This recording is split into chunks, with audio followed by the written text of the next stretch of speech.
ये इस वीक की आखिरी वर्कशीट है जिसे मैं सॉल्व कर रहा हूँ। इससे पहले की वर्कशीट के सॉल्यूशन जानने के लिए आप प्लेलिस्ट में देख सकते हैं। यहाँ पर बात करी गई है कि रिसोर्सेज का हम बहुत कंजूसी से बहुत कम से कम इस्तेमाल करें, जितनी ज़रूरत है उतना ही इस्तेमाल करें, क्योंकि यह बहुत तेज़ी से ख़त्म हो रहे हैं और जैसे ये ख़त्म होंगे हम दूसरे सोर्स ऑफ एनर्जी के ऊपर डिपेंडेंट होंगे, जिसकी अभी इतनी ज़्यादा खोजबीन नहीं हो रही है। शुरुआत हो चुकी है इलेक्ट्रिक व्हीकल की, इलेक्ट्रिक सोलर पैनल्स वगैरह की, बट ये बहुत ज़्यादा इस्तेमाल में नहीं है।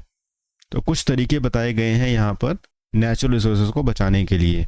जैसे हम पानी का कम से कम यूज़ करें डे टू डे एक्टिविटी में, लाइट्स को ऑफ करें जब अगर यूज़ में ना हो, रिन्यूएबल एनर्जी का हम इस्तेमाल करें जैसे solar energy, wind energy. 3R जैसे रिड्यूस, रीयूज़, रिसाइकल। रिड्यूस का मतलब ये है, देखें कि क्या कम इस्तेमाल करने से भी काम हो सकता है। कुछ मार्केट में जाना है, थोड़ी दूरी पर है, तो क्या पैदल जा सकते हैं। हमेशा गाड़ी लेना ठीक नहीं है क्योंकि रिसोर्सेज बहुत तेज़ी से डिप्लीट हो रही हैं। रीयूज़ करना, जो बॉटल्स होती हैं पानी पीने के बाद या फिर कोल्ड ड्रिंक पीने के बाद कभी हम उसमें सामान रखने के लिए या किसी चीज़ के लिए यूज़ कर लेते हैं, उसे हम कहते हैं रीयूज़।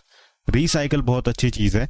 प्लास्टिक से दोबारा गलाकर वही प्लास्टिक बनाया जा सकता है। ठीक ऐसे ही आयरन से दोबारा गलाकर वैसा ही आयरन का मटेरियल बनाया जा सकता है। इसे हम कहते हैं रिसाइकल होना, दोबारा से यूज़ कर पाना, पुनः चक्रण कहते हैं इसे। अब यहाँ पर सवाल भी कुछ बहुत ज़्यादा मुश्किल नहीं थे, आसानी थे। Which of the following action help conserve water.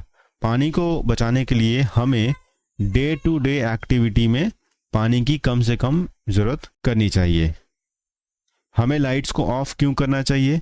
क्योंकि हम ये चाहते हैं कि इलेक्ट्रिसिटी और एनर्जी कंजर्व हो।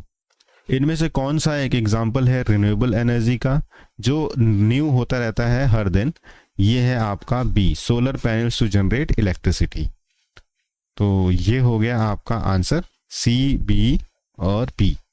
ये आसान सी वर्क थी, जनरल वर्कशीट थी, लेकिन आप अगर पढ़ेंगे नहीं तो फिर आपको आएगा भी नहीं। समझ के करने के लिए, वीडियो को आखिर तक देखने के लिए आपका धन्यवाद।